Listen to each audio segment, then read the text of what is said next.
Vamos a aprender cómo hablar en español, en inglés, en alemán, en italiano, cómo hablar en varios idiomas en una sola persona.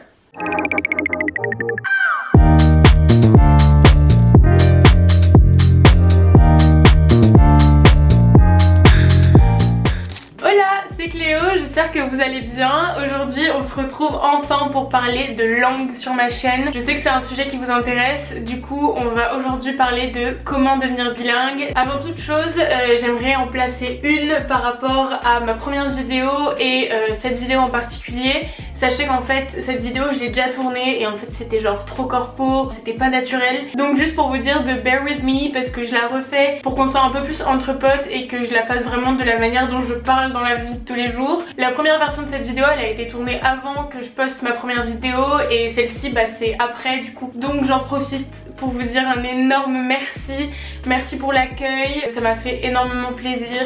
Vous imaginez même pas à quel point je me suis mise vraiment genre aucune expectations. Mais c'est vrai que j'avais un peu peur de votre accueil et je ne peux pas être plus heureuse de l'accueil que j'ai eu. Donc merci à vous d'être encore là. Et enfin je sais pas trop comment décrire cette émotion, mais genre je suis trop contente et je suis contente de vous faire plaisir en revenant sur YouTube. Voilà, pour moi c'était le plus important, donc merci. Pour le sujet d'aujourd'hui qui est comment devenir bilingue ou en tout cas comment s'améliorer dans une langue, je vais vous donner mes tips and tricks que je peux vous offrir qui moi m'ont servi dans mon expérience. Mon ordi est avec moi car j'ai quand même pris des petites notes sur ce que je voulais dire et j'ai pas envie d'oublier des choses. Mais du coup cette vidéo va être catégorisée en 4 parties. La première partie c'est le contexte, mon expérience, comment moi j'ai appris les langues.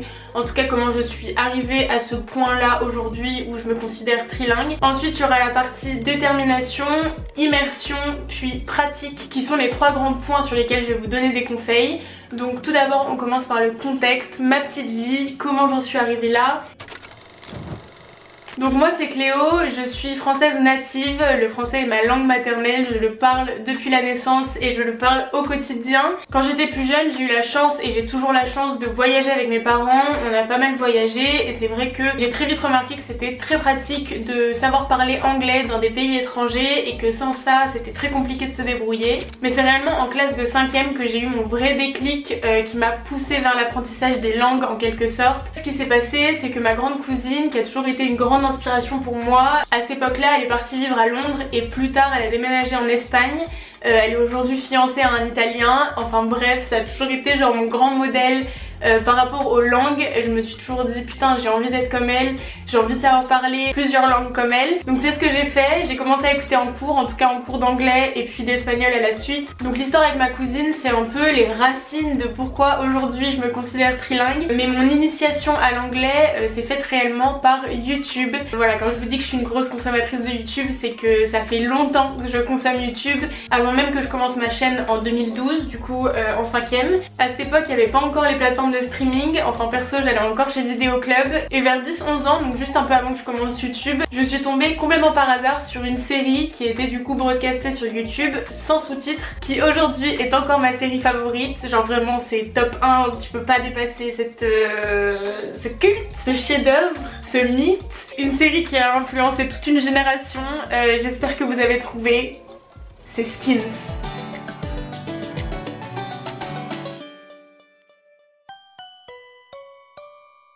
Skins pour moi ça a vraiment été la révélation. Je suis tombée absolument amoureuse de cette série et aujourd'hui encore je me retape des épisodes par-ci par-là. Il s'avère que Skins n'était absolument pas sous-titré sur YouTube bien évidemment et du coup de là a découlé mon initiation à l'apprentissage réel de l'anglais parce que ça faisait quand même quelques années que je faisais ça à l'école. Mais l'initiation à l'anglais s'est vraiment développée entre l'influence de ma cousine et l'influence de l'arrivée de YouTube dans ma vie. À partir de ce moment-là, c'est là où j'ai commencé à faire des colonies de vacances.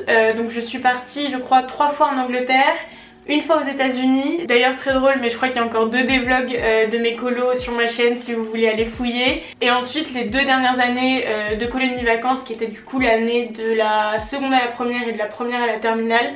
Je suis partie en Espagne. J'y reviens très rapidement par rapport à mon initiation avec l'espagnol.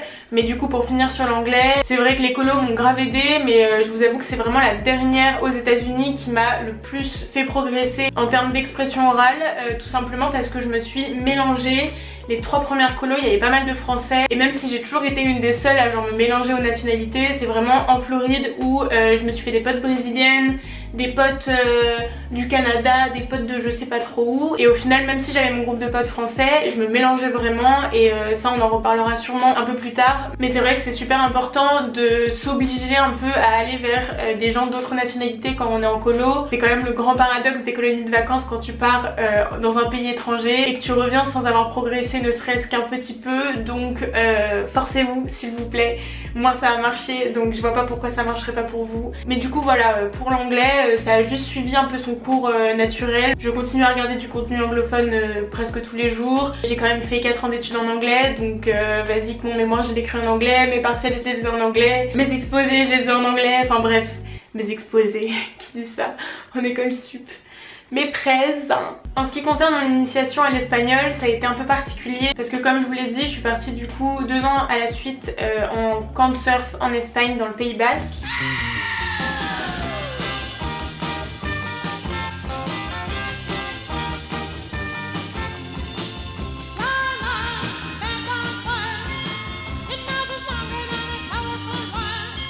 J'avais commencé l'espagnol en 4ème en LV2, j'avais suivi en cours donc j'avais quelques bases, mais la première année quand je suis arrivée dans le camp, il y avait littéralement 99% d'espagnols, 80% d'espagnols qui ne savaient pas parler un mot d'anglais. Donc je suis arrivée, j'ai un peu paniqué, je vous avoue, j'ai appelé mes parents genre au 2e jour ou 3e jour.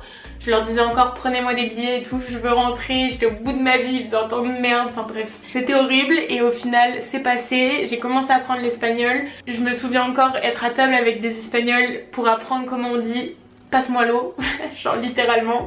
Et au final, après ces 20 jours de camp de surf, je suis quand même retournée l'année d'après, alors qu'au début je voulais partir.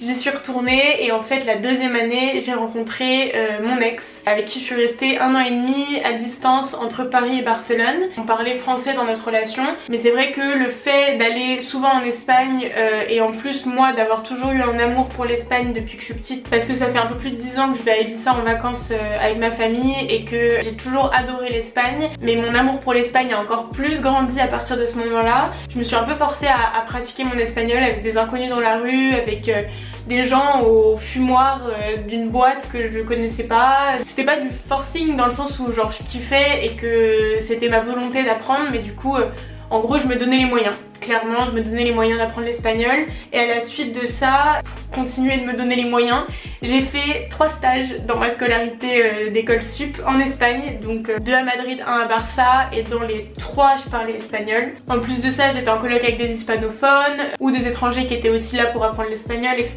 Donc vraiment je pratiquais H24 et du coup avec tout ça aujourd'hui je me considère trilingue et c'est quand même ouf de pouvoir se dire ça sachant que je suis née française native sans parents bilingue ou quoi que ce soit. C'est vraiment moi qui me suis donné les moyens tout le long pour apprendre. Alors effectivement j'avais des facilités dans ces matières là en parlant très scolairement, et puis aussi je me considérais assez sociable, je me considère extravertie, donc il y a peut-être beaucoup plus de choses qui sont faciles pour moi, mais du coup c'est pour ça que je vais passer aux conseils, que je vais vous donner les conseils que je peux vous offrir pour vous améliorer ou devenir bilingue ou trilingue ou polyglotte dans la langue que vous avez choisie. Moi forcément je vais plus vous parler de l'espagnol parce que l'anglais je pense que tout le monde quand même a un minimum de base et c'est vraiment l'espagnol que j'ai appris toute seule, donc c'est là où j'ai le plus de choses à vous offrir, mais prenez ces conseils un peu comme un espèce de guide personnalisable où vous piochez un peu ce dont vous avez besoin. D'ailleurs si vous avez d'autres conseils n'hésitez surtout pas à les mettre dans les commentaires pour les partager avec tout le monde, ça peut être super sympa.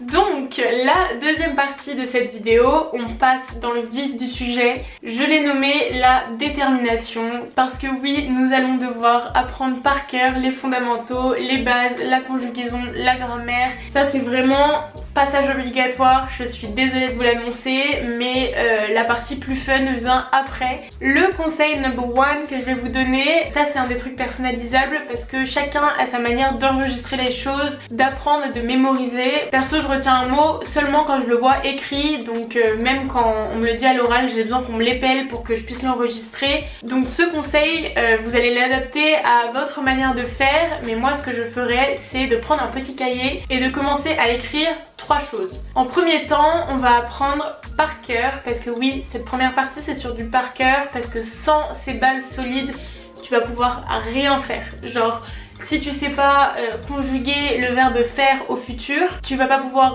tenir une conversation de plus de 5 minutes. Apprendre ces bases, ça va vraiment être une manière de solidifier tout ce que vous allez apprendre plus tard. Surtout si votre but c'est de pouvoir parler cette langue toute votre vie. Sans base solide, c'est mort, vous allez peut-être progresser en 6 mois et puis après vous allez tout perdre. Donc ça c'est obligatoire, c'est la partie un peu relou de n'importe quel apprentissage, c'est le début, les bases. Que ce soit en sport, en langue ou en art, ou même dans n'importe quel domaine, je pense que c'est toujours le plus compliqué que de se mettre à travailler et de se mettre à apprendre des choses et après ça découle tout seul. La toute première chose à faire, c'est d'apprendre les 1000 mots les plus utilisés de la langue en question. C'est très facile à trouver, vous tapez justement 1000 mots les plus utilisés en anglais, en italien, en portugais. Votre moteur de recherche va vous sortir une liste. Il y aura des pronoms, des verbes, des noms communs, tout ce que vous voulez, tout ce qui est vraiment genre utilisé au quotidien et qui va vous servir pour construire une conversation correcte avec quelqu'un qui parle la langue que vous apprenez. Et en deuxième temps, il va falloir apprendre à conjuguer les verbes parce que sans verbe conjugué dans une phrase, c'est très compliqué de se faire comprendre. Entre dire je suis allée chez le médecin et je vais chez le médecin, il y a quand même deux opposés un peu temporaires, donc c'est sûr que la conjugaison et la grammaire c'est très important pour se faire comprendre. Moi qui ai commencé à apprendre un tout petit peu l'italien, tout petit peu comme ça, j'ai justement fait les groupes de verbes, vous savez, genre ER, AR, IR, les verbes irréguliers, etc. Ma méthode à moi, c'est vraiment la méthode du primaire, c'est-à-dire tu écris le pronom en une couleur, la base du verbe en une autre et la terminaison en rouge.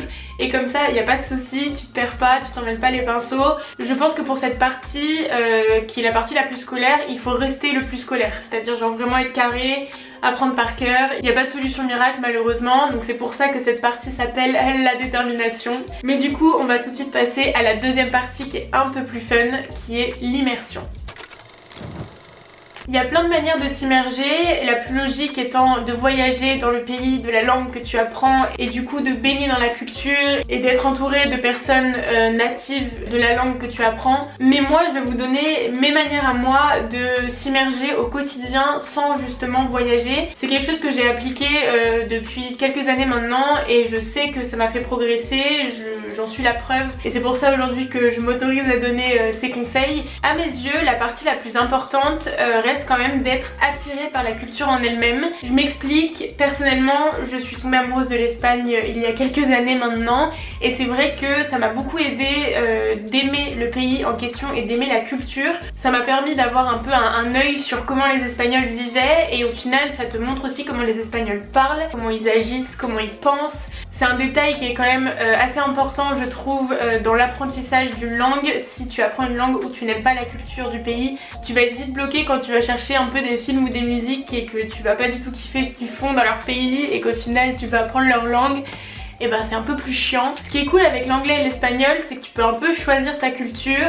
Comme ce sont des langues qui sont parlées dans plein de pays, tu peux un peu t'intéresser à la culture que tu veux, qui t'intéresse, qui te plaît. Moi c'était l'Espagne, toi ça peut être le Chili, le Mexique, le Pérou. Pour l'anglais tu peux apprendre l'anglais british, états-unien, australien, Afrique du Sud, il y a quand même du choix et de te concentrer sur une culture, ça va vraiment te permettre de voir en profondeur comment les gens parlent, essayer de parler comme eux et aussi de découvrir l'argot qu'ils utilisent, donc le langage de tous les jours parce que c'est vrai que ça diffère de pays en pays. Si vous saviez le nombre de mots espagnols qui n'ont aucun sens en Amérique latine quand tu parles en espagnol d'Espagne et vice versa ou même de pays en pays, enfin bref, vaut mieux que vous vous concentriez sur un pays comme je vous dis, sinon vous allez vous mélanger les pinceaux de ouf et je pense que le reste suivra au fur et à mesure. Perso, moi j'ai de plus en plus de culture sur l'Amérique latine parce que je me suis concentrée d'abord sur l'Espagne et le reste a suivi naturellement. Je dis ça pour l'anglais et l'espagnol, mais c'est vrai que si tu apprends l'italien, l'allemand ou l'indien ou même le chinois, ou va savoir, même si t'as pas forcément de choix de pays, tu as le choix des régions, parce que faut savoir qu'en France on a grave d'argot différents en fonction des régions, et ce n'est pas que le cas en France, c'est aussi le cas dans tous les autres pays. Du coup vous pouvez toujours un peu recentrer votre culture sur un endroit précis. L'immersion dans la culture pour moi ça passe par 3 points, c'est le cinéma, la musique et les réseaux sociaux. Les films et les séries c'est quand même la meilleure chose pour améliorer sa compréhension orale, parce qu'il faut savoir que ton cerveau enregistre des choses même quand il ne les comprend pas, quand il va entendre un mot plusieurs fois qu'il ne le comprend pas, peut-être qu'à la fin il le comprendra après plusieurs écoutes. Avec Skins par exemple, le premier épisode que j'ai regardé, je vous avoue que je comprenais que dalle, et au fur et à mesure des épisodes je comprenais de plus en plus. Pourtant il n'y avait pas de sous-titres, et d'ailleurs je vais peut-être casser un mythe, mais les gens qui regardent avec des sous-titres français, pour moi ça ne sert à rien, parce que ton cerveau il est concentré sur la lecture des mots. Alors oui, t'entends des choses, mais pour moi c'est beaucoup plus intelligent de mettre les sous-titres dans la langue en question, donc VOSTO je crois. Moi encore aujourd'hui je mets les sous-titres parce que même si je comprends 99%, il y a des moments où il y a un accent un peu fort ou quoi que ce soit. Enfin imaginez regarder Peaky Blinders sans sous-titres, toi-même tu sais. Bon, j'ai mis un petit pull parce que je commençais à me les cailler. Désolée pour les changements de lumière, il n'y a plus beaucoup de soleil, on va faire avec ce qu'on a. Du coup pour conclure, c'est quand même beaucoup plus intelligent de regarder des films et des séries en VO avec les sous-titres en VO aussi, pour que votre cerveau reçoive les deux informations, l'information orale et l'information écrite. Il n'y a rien de mieux que de faire ça. Je pense que c'est même moins intelligent de pas mettre les sous-titres quand on est en train de commencer à apprendre, parce que votre cerveau il va pas capter quels sont les mots qui sont des verbes, quelles sont les phrases qui sont des expressions. Voilà, le fait de le voir écrit c'est quand même très intéressant. Pour ceux qui sont en train d'apprendre l'espagnol, parce que c'est sûr qu'en anglais il y a énormément de choix, que ce soit sur Netflix, sur YouTube ou n'importe où, mais pour ceux qui apprennent l'espagnol, je vous laisse ici une petite liste de séries et de films que moi j'ai regardé, que j'ai adoré. Il y a des trucs très classiques comme La Casa de Papel, mais il y a aussi des trucs un peu moins connus. D'ailleurs si vous voulez une vidéo que sur l'espagnol et des tips, voilà, vraiment que sur l'espagnol, n'hésitez pas, je pourrais vous faire ça aussi, parce que là c'est vraiment des conseils assez généraux. Pour compléter un peu l'histoire de films, séries, tout ça, il y a aussi la musique qui est très importante, qui est très présente dans toutes les cultures, et où vous pouvez pratiquer d'une manière un peu originale en écoutant de la musique et en lisant les paroles, de progresser. Il y a aussi les podcasts qui sont très cool. J'ai pas forcément énormément de podcasts en tête à vous donner, mais je sais que si vous cherchez un peu, vous trouverez. Podcasts ou musique peuvent aider énormément à s'immerger encore une fois dans la culture, donc ça c'est cool. Le dernier point dont je vais vous parler par rapport au sujet de l'immersion, c'est les réseaux sociaux. Les réseaux sociaux, c'est ce qui m'a permis de vraiment m'intéresser à ce qui se passait dans le pays, et encore une fois à progresser d'une manière un peu différente. Pour moi il y a deux types de contenu sur les réseaux sociaux. Il y a le contenu d'information avec tout ce qui est médias, etc. Et il y a le format influenceur. Voilà, tu suis la vie de la personne, tu regardes les stories, tu suis les posts. Je suis très souvent sur Insta, je regarde très souvent les stories, et je pense qu'on est une grosse majorité de gens à faire ça. Et du coup c'est vrai que c'est une très bonne manière de pratiquer. Moi je le fais en m'obligeant à lire les stories, les descriptions de posts, etc. Même quand une story ne m'intéresse pas mais qu'il y a du texte, je me force à le lire. Pareil, pour ça je vous mets une liste de quelques personnes que je suis sur Instagram. Ils sont pas forcément connus pour leur habilité à rédiger des beaux textes, mais justement c'est ça qui est cool, c'est que tu vois vraiment comment les gens parlent, que ça soit du coup comme je vous l'ai dit l'argot en story, mais aussi les abréviations, voilà tout ce que les gens utilisent réellement au quotidien. Je vous mets ici les 3 ou 4 Instagram que je préfère en termes de médias, d'informations, etc. Ceux-là ils sont vraiment cool, en tout cas moi je sais que je suis l'audience parfaite pour ce genre de contenu. C'est tout pour la partie immersion. Ce que vous devez retenir de tout ça, c'est que l'immersion dans la culture va vous permettre d'améliorer votre phonétique, votre manière de parler, votre manière d'écrire et encore beaucoup de choses. Donc même si vous voulez, vous pouvez créer un nouveau compte Insta où vous vous abonnez que à des gens qui parlent la langue que vous souhaitez apprendre, et comme ça au moins quand vous avez besoin de cette dose de savoir, vous allez sur ce compte, vous regardez toutes les stories, vous les lisez, vous les écoutez attentivement, et je peux vous assurer qu'en très peu de temps vous verrez du progrès. On passe maintenant à la troisième et dernière partie qui est la partie pratique. Parce que oui, c'est bien mignon d'être déterminé et de savoir écrire, de s'immerger et de comprendre tout, mais il faut aussi pratiquer pour garder ce qu'on a appris et forcément le développer. Moi aujourd'hui je me considère trilingue, mais je me considère trilingue en ayant un manque de vocabulaire en français, un manque de vocabulaire en anglais et un manque de vocabulaire en espagnol. Je vous dis ça parce que le mot bilingue peut être controversé, on peut dire mais attends, tu sais pas dire cela, tu sais pas dire ceci, tu connais pas le vocabulaire de la boîte à outils. Oui, effectivement, c'est des trucs que je ne sais pas forcément, mais ça va venir au fur et à mesure, ça va se développer au fur et à mesure du temps. Mon opinion là-dessus, c'est que le savoir sur une langue, ça se développe, et c'est pareil en français. Personnellement, certes, c'est ma langue natale, mais pourtant, il y a plein de mots de la langue française que je ne connais pas encore et que je connaîtrai en lisant des livres, en regardant des films, en faisant plein de choses comme ça en mode immersion. Mais du coup, les 3 conseils que je peux vous donner par rapport à la pratique, ils sont assez simples. Un truc qui est assez banal, qui est de voyager, mais quelquefois c'est pas toujours possible. Tout le monde n'a pas la chance de partir en Erasmus, en stage ou juste de déménager dans un autre pays ou même de visiter le pays en question. Pour ça, j'ai une solution et ma solution est assez bizarre. On va peut-être me prendre pour une folle, mais c'est ce que je fais et je pense que ça ne peut que m'aider. Mais je me parle à moi-même et à mon chat. Voilà, ça peut paraître complètement fou, surtout quand il n'y a pas une personne en face pour te répondre, mais c'est vrai que la plupart du temps on est seul, on sait pas à qui parler. Il y a plein d'applications et plein de sites sur lesquels vous pouvez rencontrer des gens à l'international en ligne pour discuter avec eux. C'est vrai que c'est pas toujours facile de le faire. Moi personnellement j'avais essayé mais j'avais pas trop kiffé le concept. Je préfère me parler à moi-même comme une folle dans ma chambre. Et dans ces cas-là, ce que je fais, c'est que je me raconte ma journée, que j'explique des choses, que je pars un peu dans tous les sens en parlant, donc que ce soit à moi ou à mon chat. Et dès que je bloque sur un mot, que j'arrive pas à le traduire dans ma tête, en tout cas que j'ai pas la réponse, je vais sur mes 2 sites préférés que je vais vous donner tout de suite, qui sont Deepl et Lingua. Ces 2 sites, ils vont ensemble. C'est un site de traduction de texte et un dictionnaire. Après avoir essayé Google Trad, Reverso et tout ce qu'on connaissait au collège et au lycée, je suis tombée par hasard sur ces sites et depuis Lingua est littéralement sur ma page d'accueil de mon iPhone. Je l'utilise assez souvent pour être honnête parce que c'est vrai qu'il y a des mots dans la vie comme genre les trucs de boîte à outils où on n'est pas au courant et il faut juste un putain de dictionnaire pour nous aider. Ce qui est bien avec Lingua, c'est qu'en gros il te donne énormément de possibilités, de manières de placer le mot dans la phrase, des synonymes, des machins. C'est très complet et comme Deepl, alors d'ailleurs je sais même pas si on dit Deepl ou Deepl, j'ai jamais su prononcer, mais pour la traduction de texte c'est cool aussi parce que ça te le traduit très bien. Mais s'il y a des mots que t'aimes pas dans la traduction, tu peux appuyer sur le mot et il te proposera d'autres choix, donc ça c'est vraiment très cool. Je vous conseille fortement ces 2 sites et applications parce que franchement ça m'a énormément servi personnellement. Et enfin on arrive au dernier conseil de la vidéo qui est de ne pas avoir peur. C'est vrai que c'est facile à dire mais c'est un des trucs les plus importants. J'ai entendu tellement de gens me dire putain mais je suis tellement meilleure en telle langue quand je suis bourrée. Encore un mythe de casser les gars.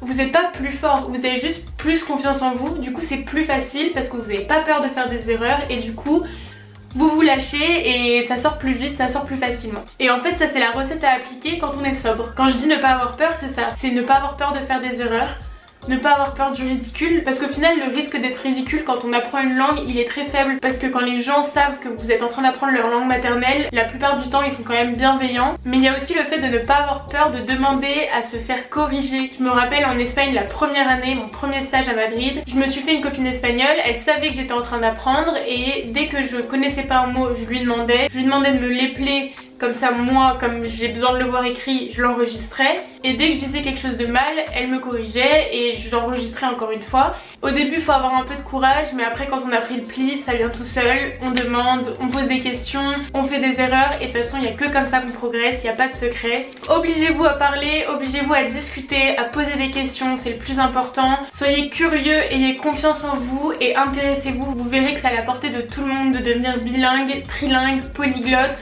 Je l'ai fait et même si j'ai des facilités, je m'en suis donné les moyens. Donc si vous vous donnez les moyens, il n'y a aucune chance que vous ratiez. Là où moi j'ai peut-être un avantage, c'est que je mimique un peu les accents, donc forcément j'ai un bon accent en général. Mais avoir un bon accent ne veut pas dire parler correctement, donc ne vous focalisez pas sur l'accent mais plus sur la prononciation des mots et comment les gens le disent vraiment. Voilà, c'est tout pour moi. Je vous ai donné toutes les cartes que j'avais pour que vous réussissiez dans l'apprentissage de la langue que vous avez choisie. J'espère que ça vous a aidé et que ça vous a éclairé sur certains certains points. Encore une fois, si t'as d'autres conseils à donner, n'hésite pas à les partager en commentaire, comme ça tout le monde en profite. Sur ces belles paroles, je vous fais d'énormes bisous, abonnez-vous, prenez soin de vous et on se voit à la prochaine vidéo. Bye.